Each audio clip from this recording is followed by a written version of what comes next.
Hi, Lee. I made a little screencast of what I did with your PowerPoint. Actually, I thought it was easier to talk to you this way. One of the things I did was by accident, I changed the theme color, but I thought you might want to know how I did that. And you may or may not want to keep this color, but I kind of think it's kind of nice and bright anyway. It's a little fresher than the other one. And the way I did that was I went to themes and over here colors, and then they have all these great colors, and the one I selected was Austin. But if you don't like that, you can go back, I think. I'm not sure exactly how to get back to the original. There's Civic, which gives it another color. It also changes, I recently found this out about PowerPoint, it also changes the colors of all of the figures that you have, like your smart art figure. And when I got to this figure, I kind of didn't like the what it ended. Well, I'd already changed the theme a little bit, so I didn't kind of like that color. So you can play around with that a little bit and see if I think the one Austin was the one that was the green. It's kind of bright and fresh.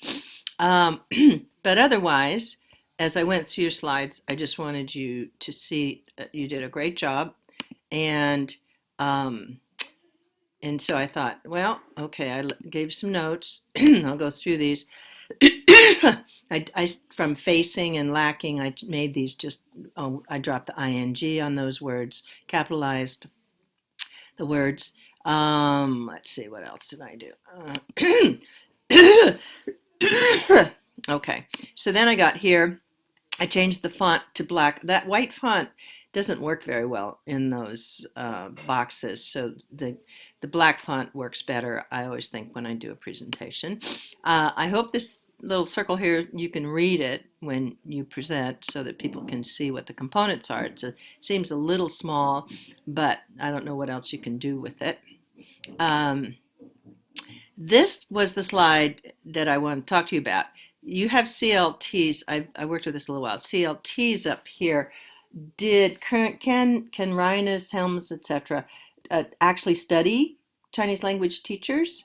Um, if they didn't study Chinese language teachers, then you might want to drop the CLT part. You might just put teachers here, because if they just study teachers, then you can talk about applying that to Chinese language teachers. And I'm wondering if you should say can affect or seems to affect instead of affects. So I like the gap in the literature.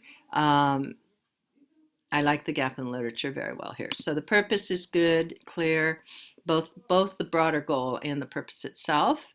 I think I put here the purpose is to describe and explain what happens, and it had to visiting Chinese language teachers' identity and how it might change, or what happens to visiting Chinese teachers' identity. When explain what happens to Chinese teachers' identity when they teach in U.S. classrooms. I guess you probably may not even need that other phrase. Um, and then these are your research questions. And literature review, good, good, transformative. The one thing about this, I made you a little note in the bottom. If you're going to put the critique in here, you don't always have to put the critique in here, but I'm not if you have it, then you're going to have an answer why, what are you using transformative learning for? I put some notes down below so you can read those. Literature review looks great. Sometimes when I do this, because these guys aren't so important, sometimes I make them smaller font, because people aren't going to read all those anyway. So if you make them just oops, looks like it made the whole thing smaller. All I wanted was that part smaller.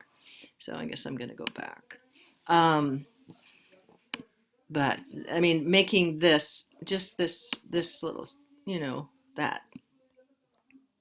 Let's see if we do this, and then I can get rid of that um, thing in front of there by going to here and put none, and then space over.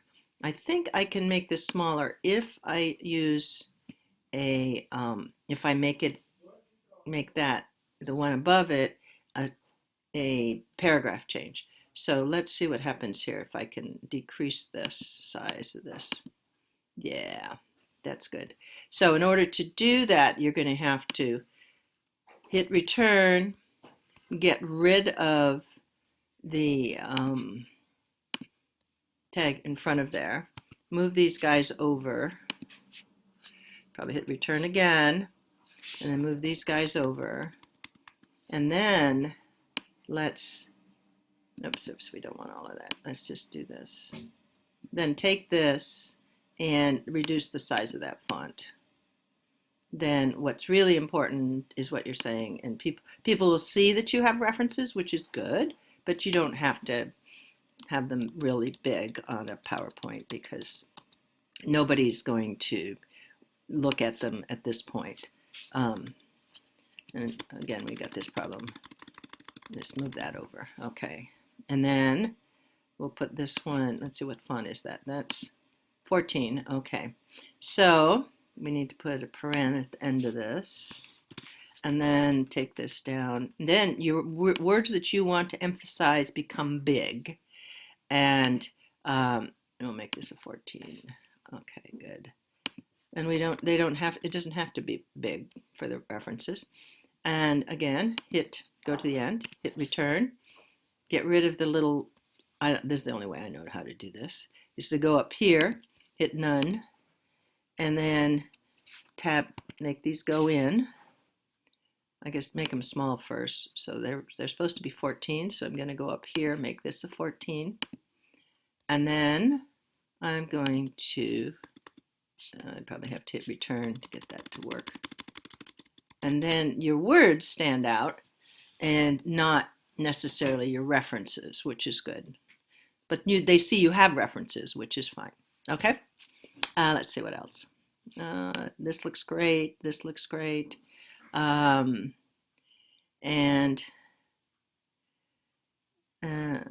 good. Methods.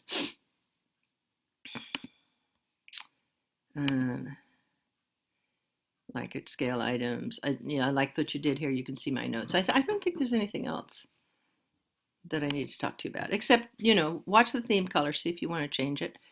And here's my screencast. Okay? All right, I am done.